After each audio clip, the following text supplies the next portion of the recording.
presentation. Javier will lead questions and answers on that subject before we get into the tips and tricks for CGuard in All Access with Darren Barlow, our Global Clinical Manager. And then we will also have a break for questions and answers. And towards the end, we'll get into an introduction to the Allego Learning System with Matt Burke from the US that's helping us set up a new platform that will be beneficial for all of us and for the upcoming launch period for CGuard Prime, new materials and things we'll share with you, training materials and such. Pavel will then wrap up and lead the questions and answers towards the end. So each section will be followed by a short time to have questions. And without further ado, I will pass it over to Darren, to Javier, who will introduce in more detail Dr. González. Welcome. Yeah, thank you, Janina. Well, good morning, good afternoon, good evening, everyone. Welcome to our distributor call. It's always a pleasure, and it's always a good moment that we share this time. And it's nice to see you, at least your names on the list, and to feel your presence on the other side of the camera. As you know, we try to use these calls as an opportunity to share with you relevant information that we hope can help boost your confidence, improve the quality of your interactions with customers, and add meaningful context to your value proposition. And hopefully, by doing this, we will increase the number of patients receiving the best possible treatment. To continue doing this, we have invited today Dr. Alfonso González Cruz from Hospital General de Valencia. Dr. González Cruz is the head of interventional radiology, and he and his teams are the ones doing the carotid stenting at their hospital. The reason we have invited Dr. González Cruz, other than the fact that he's been using CGuard for quite some time and it is his stent of choice, is that last year in December we organized one of our Center of Excellence workshop at his hospital. And as usual, all the physicians that attended this workshop came out very enthusiastic about CGuard. And typically we want to have, we ask the local teams to prepare some live cases. So Dr. González Cruz prepared 3 patients that were treated during the workshop. And 2 out of these 3 cases, he used transradial access for the treatment. So we thought that this could be an interesting topic for this call. As we know, transradial is becoming increasingly popular to treat diseases and pathologies above the neck. And obviously we have the best carotid stent, not because we say that, but because we have a strong, solid evidence to show that. So I think that the objective of this call is that we all come out knowing that this is the case, regardless the access to be used, whether it's transfemoral, transradial, or transcarotid. We have the best treatment for most of the patients. So let's get into business. Alfonso, welcome to our call. Thank you so much for spending this time with us. We are really looking forward to learning from you all about radial access. So we are all ears. Over to you, Alfonso. Thank you. Hello, Javier. Thank you for your wonderful words for me and for my city and the Fallas party. From here, I invite you all to come to the next year Fallas. Of course, you will love it. And well, I'm going to try to share my screen. Well, that's what he does. I'm a bit biased because I was born in Valencia myself, so it was a bit of self-promotion.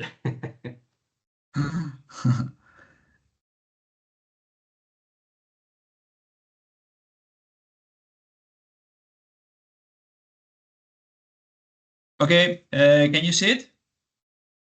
Well, it's still not on presentation mode. Try again. On top, presenter in Teams. Here we go. Yes, that's fine now. very good. It's okay now, Alfonso. Okay.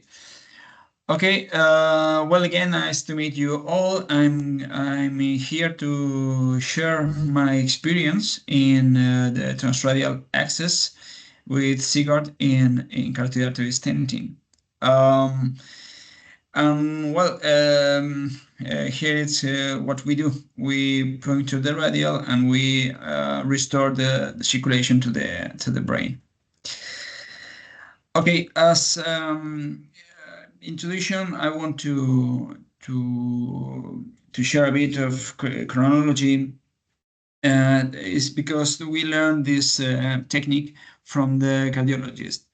In 1946, the first arteriography by transradial access was made, but not until the late 18, it became a technique for coronary angiography. The cardiologist soon began to make trials and studies comparing transradial to transfemoral approach. And nowadays, the American and European guidelines show that transradial approach is the best choice. But radiologists don't go so fast. We are more slow. And not until the year 2000, the first angiography of the neurovascular system was made. And in the last 10 years, we made some trials and some studies to prove the benefits of this technique. And here we are. What are the main advantages of the radial approach compared to classic femoral approach? Well, the patient preference, less burden for nursing, shorter stay at the hospital, lower complication rate, better effectiveness in specific clinical conditions, better hemostasis, and possibility of performing intervention with combined approach, arterial and venous. That's why we think that radial must be the first approach. The most important fear of the radial approach of changing technique is the complications. Here we have two big studies, one with 19,000 patients in acute coronary syndrome, and the other of 700 patients with cerebral angiography, that show that in both cases the complications of transradial approach are lower than transfemoral approach. So we can say that less complication in transradial access. And regarding carotid stenting, we have this the first study here in 2014 with 275 patients, and the authors show that there were no difference in major adverse events and hospitalization. And in both groups, vascular complication rarely occurred. 2 years later, another study with 700 patients showed that the transradial approach for carotid stenting is safe and efficacious with acceptable crossover rate. And in both groups, vascular complications rarely occur. So we can say that complications in transradial access are low, at least are low as the transfemoral approach, also in the carotid stenting. But we have to take into account some anatomical issues that make the transradial access more special. The first one is the size of the radial artery. Well, the radial artery goes from the thumb to the elbow, and the size of puncture should be the wrist. Some authors puncture the radial artery in the more distal, but I think it's not very useful for the carotid stenting. And the radial artery diameter used to be from 2.7 millimeters to 3, a bit more than 3 millimeters. So good enough to perform a lot of procedures. And the other anatomic issue that must be into account is the aortic arc. The aortic, the 3 more important branches of the aorta are the supraaortic trunks are the brachycephalic trunk that divides in the right common carotid and the right subclavian artery. Then the left subclavian, the left common carotid artery, and the third is the left subclavian artery. But we must know that there are 3 types of aortic arc elongation variants regarding to the origin of the brachycephalic trunk. The normal type is when the type 1 is when the distance is less than 1 diameter of the left common carotid artery. That should be 10 millimeters. When the distance is less than 1 diameter, we can say it's a type 1. The type 2 is when the distance is between 1 and 2 diameters of the left common carotid artery. And type 3 is when this distance is more than 2 diameters. Type 2 and type 3 are called complex arches, and they are up to 50% of patients. So it must be taken into account. Every professional that make a transradial access must know this condition. But not only the elongation variants, but also there are a lot of anatomic variants of the aortic arc, and the most important is the bovine arc. The bovine arc is a common origin of the brachycephalic trunk and the left common carotid artery, and it comprises from 11 to 29% of the patients. Here you can see the normal. We go from here to the right subclavian artery and the left common carotid. Sorry. And the bovine arc, we have a common trunk from the brachycephalic trunk and the left common carotid. This is also very important for performing the radial access. And well, this access for the carotid stenting. Well, in this meta-analysis from 2019, they show that radial arterial access for carotid stenting has a high rate of procedural success, with low rates of death, stroke, and access site complication. And they say that transradial access may have anatomical advantages in patients with type 3 and bovine arc morphology. So let's do it. But what's the problem of the carotid artery stenting? Well, you know, it's the size.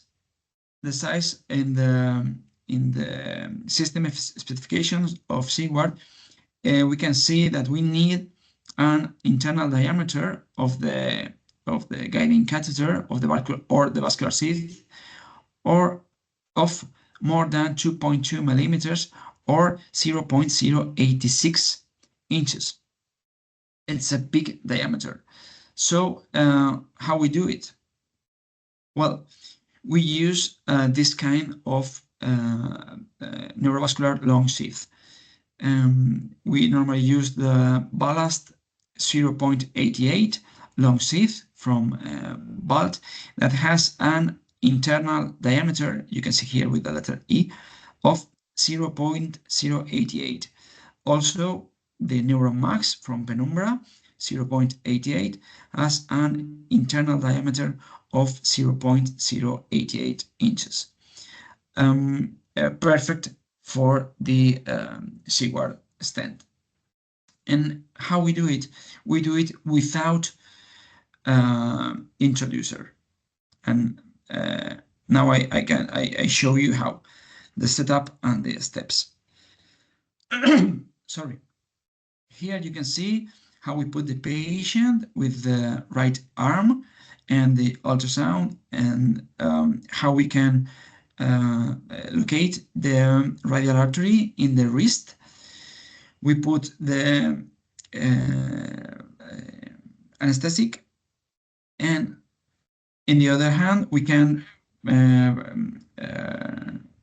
mount the sheath with the introducer, with the pina, the dilatator, and the Y key with the flash here. We mount it in the table.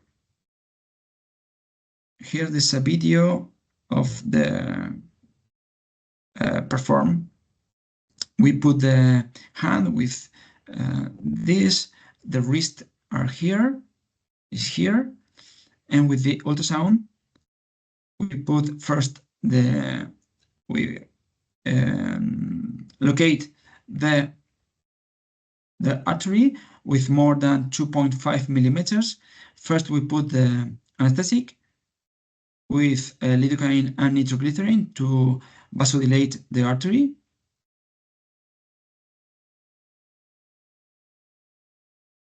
And here's the puncture. A small guide wire, and we put a introducer of 5 French or 6 French just to do the arteriography. We put the cocktail of 2 milligrams of verapamil and 200 micrograms of nitroglycerin just to dilate the artery and to prevent the vasospasm. Then we do the angiogram, going in this case to the right common carotid artery. And now you can see how we go to the external carotid artery to put a stiff guide wire to make the exchange. Now we put out the catheter and the geographic catheter, and also the introducer, leaving the stiff guide wire. Now we change with this long 0.88 neurovascular sheath, and you can see how it goes perfect without with minimal effort.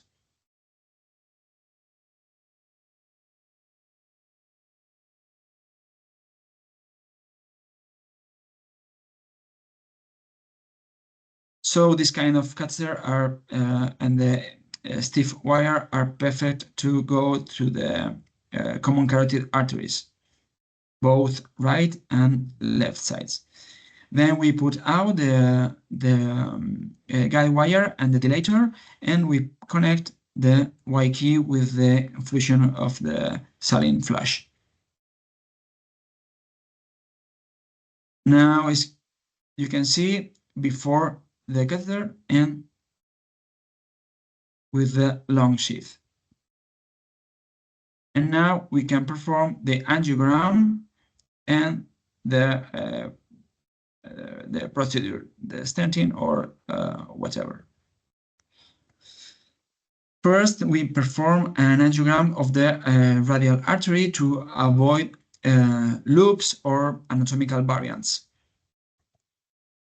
Now, I can show you how we manage to move to the left common carotid artery with this neurovascular 0.88 long sheath and the stiff wire. And that's how the material is in the real patient. Now here is in the right common carotid artery, and here is the stent deployed. And another example on the left carotid artery, and also the stent deployed. So take-home points. Transradial stenting with CGuard can be done, and in the future must be done. But we have to take into account some anatomical issues. The radial artery must be more than 2.5 millimeters, and it can be performed in all aortic arcs, but electively in type 3 and bovine arcs. And it must be used with maybe these technical issues and the neurovascular 0.88 long sheath. The question must change from why transradial to why not transradial. And thank you very much. Well, thank you, Alfonso. That was really good. I think you and I discussed in the past what percentage of patients do you think that will not be candidates for transradial access with CGuard? What percentage would say? Well, it depends on the size of the radial artery. And I think maybe half of the patients can be done with transradial access. Half of them. Yeah. Okay. The aortic. Yeah, tell me. No, go ahead. The aortic arc is important, but difficult aortic arc is also from radial than from transfemoral. So the really important thing is the radial size. Okay. Well, we can see that a lot of companies are coming out with products that are specifically designed for transradial access. So probably we'll see this thing becoming more a choice in the future, I think. So thank you very much. It was really a good presentation. Questions from the audience, guys. Is the moment to don't leave any doubt, as Marvin likes to say. Any questions? Okay, we have Shane. So how do you choose right or left? Sorry, it just disappeared from my. Here it is. Right or left side for radial access? Yes. Yeah. How do you choose right or left side? We always choose right side from radial access. Left side is used for coronary interventions because of the coronary arteries are better accessed by the left side. But for going for going to the carotid arteries, the right side is better. So if you don't have very much experience, I recommend you to try right radial artery instead of left. Right. Okay. Yeah.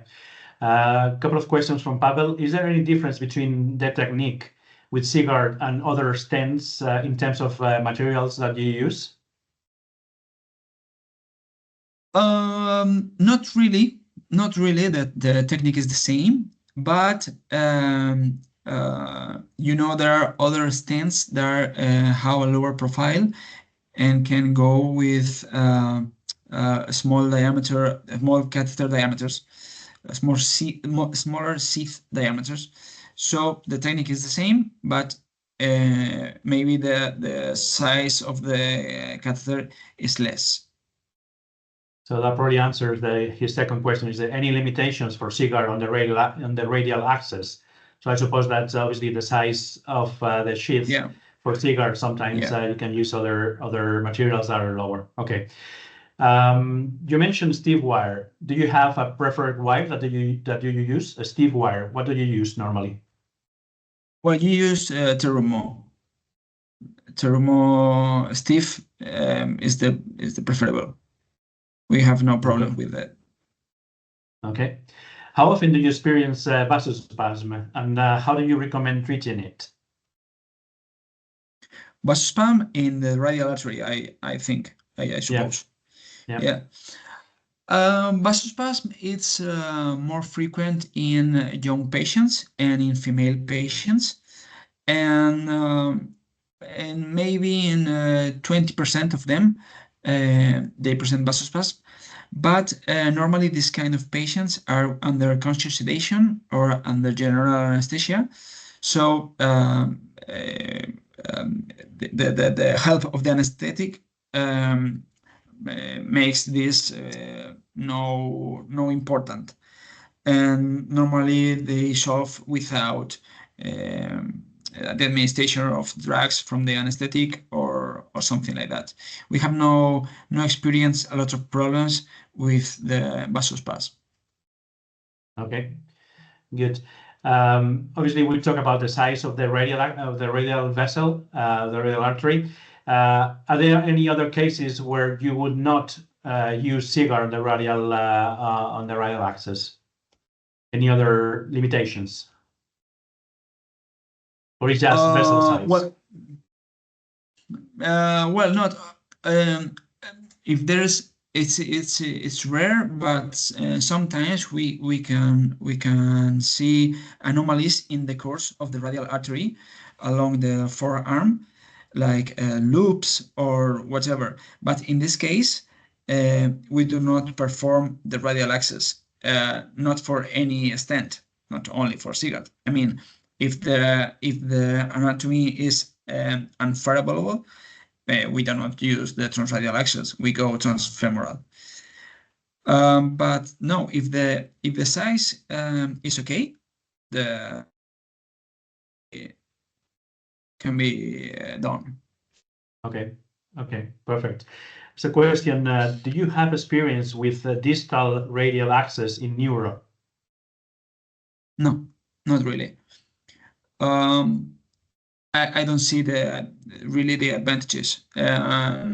They say that there are low complication rates of occlusion, but in my experience, we have no occlusion, symptomatic occlusion, so we do not perform distal radial.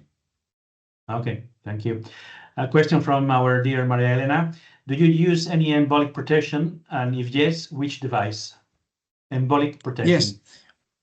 Yes. Yes, we use distal protection, and we normally use the filter wire from Boston. Well, it's a good one, minimal problems, and compatible with all the devices. So it's the one we use. Okay. Normally. Thank you. Miriam from France, could you please provide a list of materials that you would recommend to be used for radial approach? I think probably we can take this offline. Maybe you and I can talk later. You can give me a list of materials and we'll share with the group. Okay, from Matt, do you also prepare the femoral in the event you need to convert? Yes, we always prepare both radial and femoral, just in case. Okay, perfect. It makes sense. Yes. All right, so that's all the questions. Okay, Kurt, what percentage of patients will have any hand parentheses or issues? Sorry, any hand? What? Hand paresthesis, I suppose. Paresthesis okay. or issues? Well, clinically symptomatic, very, very few. Maybe less than 5%. We do not perform ultrasound, control ultrasound after the procedure, but we see the patient in the clinically in the face-to-face, and they do not tell us about problems in the hand. Some hematoma or some pain, but no paresthetic, no ischemic issues in the fingers or whatever. Okay, thank you. From Muli, what is the typical device usable length required for radial access in cardiac stenting? Length? 80 centimeters is normally enough. 80 is enough? Yes. Yeah, Okay. for transradial access, normally 80 is enough. 80, 90, but 80 must be enough. Okay.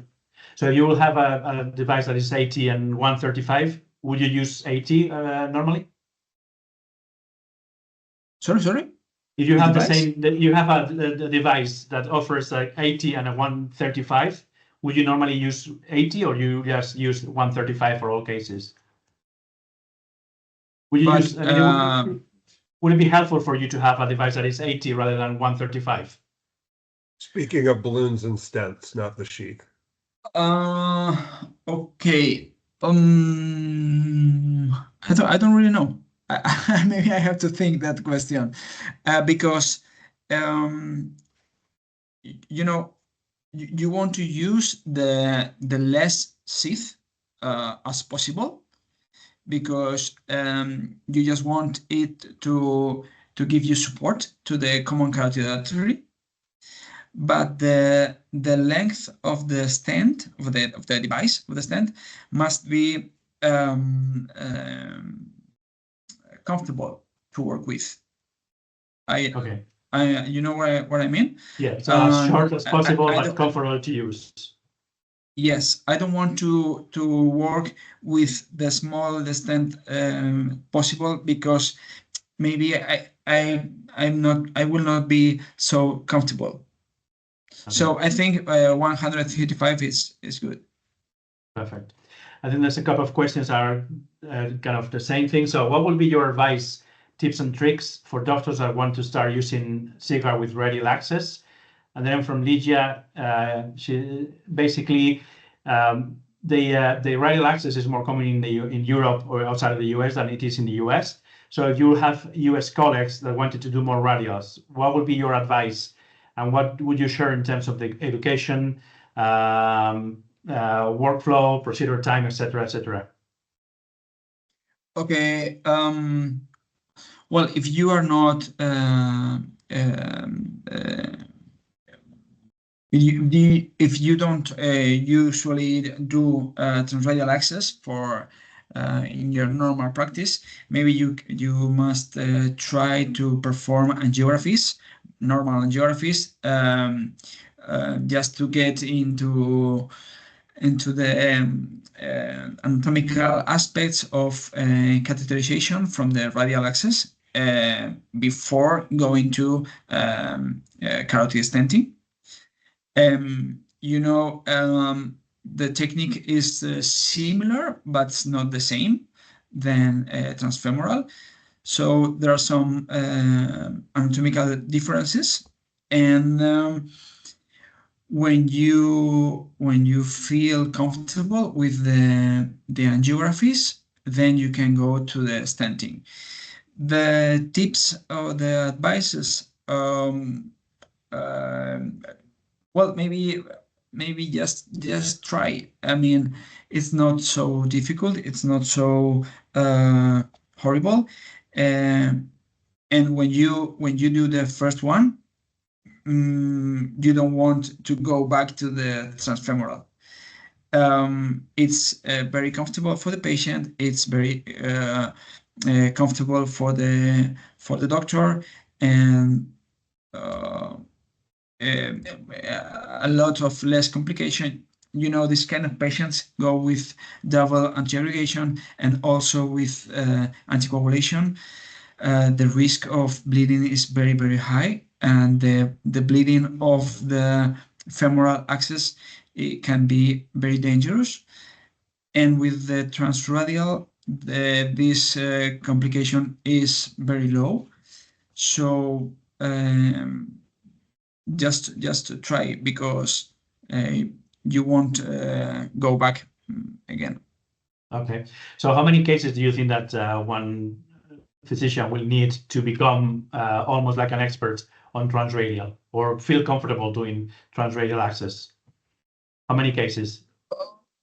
Well, I don't only perform stenting by transradial. I also perform transradial for going for cerebral aneurysm or stroke. So I don't know the exact number of procedures, but maybe 15, 20 procedures, I think can be good enough. That'll be enough for someone to feel comfortable with that. Yeah. Okay. Yeah. All right. Maybe last Lawrence? question. Yeah, well, this is becoming Last quite couple. an interesting topic. Do you recommend to perform Allen's test before using radial access? Okay, that's a good question. If you don't know, Allen test is a test that prove that the palmar and dorsal arcs of the hand go well, and it consists in pressure the wrist in the radial aspect and in the ulnar aspect to see the vascularization of the whole hand. We performed at the beginning this test, the Allen test, but we show no differences in positive or negative Allen test. So we stop performing it, and the results are the same. So I do not recommend to use it. Okay. All right. Well, that was last question. It was very interesting. Thank you very much, Alfonso. It's been a pleasure as usual, and we'll remain in touch. We'll get if you have a minute to give us a list of materials that you normally use, we can share it with the team. And if there are any further questions, guys, feel free to send it to us, and we'll share them with Dr. González Cruz. So thank you so much, and Darren, over to you. Thank you so much. Great talk that you did there. And thank you, sir, for the invaluable information. So I'd like to take tips and tricks, obviously not for transradial, we can help there, but for the femoral side for CGuard. So I'd like to share my screen now. Let's go on to this. Here we go. So tips and tricks. I'm starting with we have a short presentation and demo, which can help all of you before you go into a case, just to run through, just to give yourself a quick reminder. So I'm just going to play this quickly, and I'll turn my volume up. You should hear it. Darren, I'm not seeing full screen. Right, bear with me 1 second.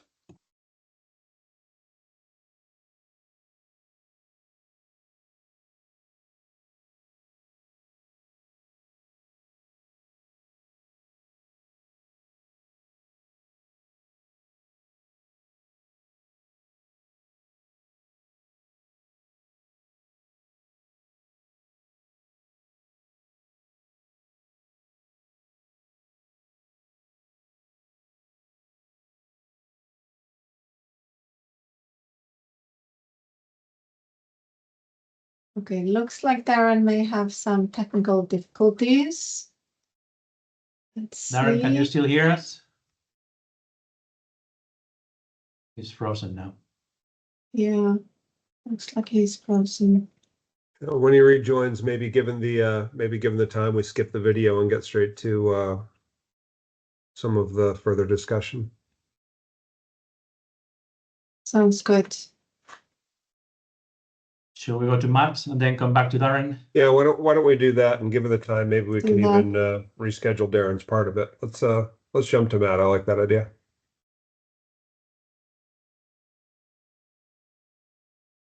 Hello, everybody. Good afternoon, good evening. Hope this all finds you well. Thank you, Doctor. That was an excellent presentation, very informative. Can you see the Allego slide, Jonina? Yes, Yes. we do. Okay. Yes. Okay. So the doctor's presentation is an example of something that a lot of you might like to listen to later after this presentation when you're able to focus and maybe listen again carefully. I personally like to listen to different presentations a number of different times. By the way, my name is Matt Burke, and I run the commercial development program, and I work closely with your sales leaders and the sales leaders in the United States to try to make sure we bring educational and helpful information to you all so you can do your jobs very well out there. So it's a pleasure to meet you all virtually. And I just want to introduce you really quickly to a new tool that we're going to introduce to you very soon. When I say very soon, in the next few weeks, you'll be receiving an email, most likely from your sales leader. Okay, and if you have any questions, you can follow up with him afterwards. What is Allego? So Allego is going to be an app on your phone. Basically, you can also do it on your computer, your laptop, or your iPad.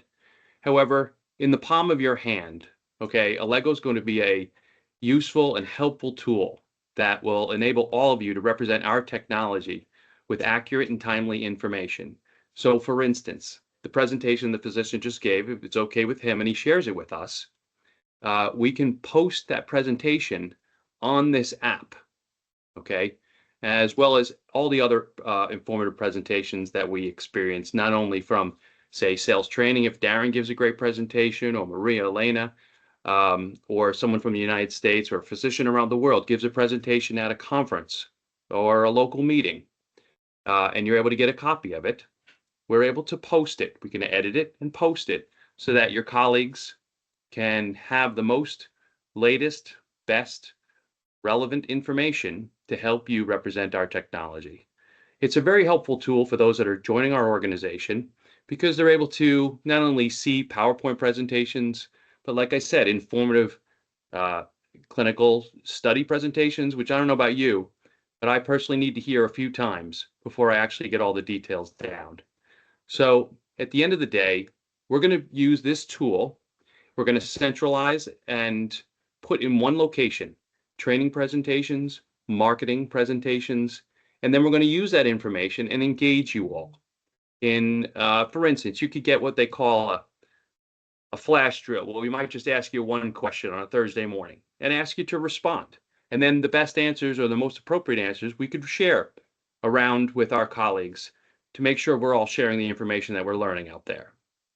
So as you can see here, it's going to reinforce learning. It's going to improve our objection handling and how we engage with our physicians and our customers. And then we're able to share wins and competitive information as well. So when you open up your app in a few weeks, when you register and open up your app, and what's going to happen here is I'm going to invite the sales leaders to invite the distributors, our colleagues over there, who would like to participate in this, okay? And you'll get an invitation to join this application on your phone. This is sort of what it will look like. You'll have a welcoming page, and then you can see right there in the bottom right corner, you can see the different presentations. And all you'd have to do is click on them and review them. These are PowerPoints in this particular case, but if there's a video, you do the same thing. That's all I wanted to say today, but you can expect this platform to have marketing content, training content, recent and informative presentations from colleagues, physician thought leaders, like our physician guest today, our leadership, and whatever else we'd like to share. But it's not just us sharing with you. We welcome you to share with us, okay, some lessons you might have learned, or great discussions you had, or a great demonstration you might have. You could post those videos too and share them with your colleagues. So more information to come. Thank you, Yonina and Javier, for giving me the opportunity to introduce this to you today. And look out for an email coming to you soon. Thank you. Excellent. Matt. Thank you very much, Matt. Thank Yeah, you very thanks, much. Matt. I'm going to jump in Darren here just real rejoined. quickly. I'm going to jump in here real quickly and then pass it over to Pavel to close. Unfortunate that Darren had technical difficulties, but given the timing, I think it was important that we give the extra time at the beginning of the call with Dr. González Cruz and Javier. That was outstanding. So thanks for doing that. What we'll do is we had this call scheduled for 45 minutes. We've already gone 48. So rather than rush through Darren's presentation, we'll look for an opportunity to reschedule that as a standalone call. But I did want to clarify one thing. I put it in the comments before passing it over to Pavel to close. The discussion on the usable length that's required for radial access reaching the carotids. The 80 centimeter comment relates to the sheaths that are used. So both the ballast and the Neuron Max 088 sheaths are 80 centimeters long. So in the scenario, someone has an 80 centimeter usable length balloon or stent, that would not be adequate because it would not extend beyond the tip of the sheath. So just to clarify, that 80 centimeter comment was related to the sheaths that are used. The workable length on CGuard Prime, when it's available at 135 rapid exchange, are wholly appropriate there, and you would not want something shorter. So with that, pass it over to Pavel for the close. And thanks everyone for attending. Great attendance and really great discussion. Thanks, Shane. Thanks everybody for joining. It was a very important discussion. Thanks a lot to Dr. González for your great presentation. As we grow the usage of CGuard constantly globally, we still hear many doctors saying that with CGuard it's not possible to do a radial access procedure. And I guess you heard here that not only it's possible, but it's a good solution. So once you meet these doctors going forward, I hope this session gave you the tools to discuss with them the right points. As Shane mentioned, we will reschedule the very important tips and tricks because we get constant questions from you guys about a question from this or other doctor. So I think we'll schedule a session which is dedicated to this. Thank you for your participation. We are towards the end of the quarter. Encourage your doctors to use more and more CGuard. It's good for the patients. It's the best solution which exists right now, according to any clinical data, objectively speaking. Thank you very much, guys. See you later. Thank you all. Thank you, everyone. Thank you, Dr. González Cruz. Thank you. Have a great rest of the day. Thank you. Thank you. you all. Bye. Thank you Bye-bye. all.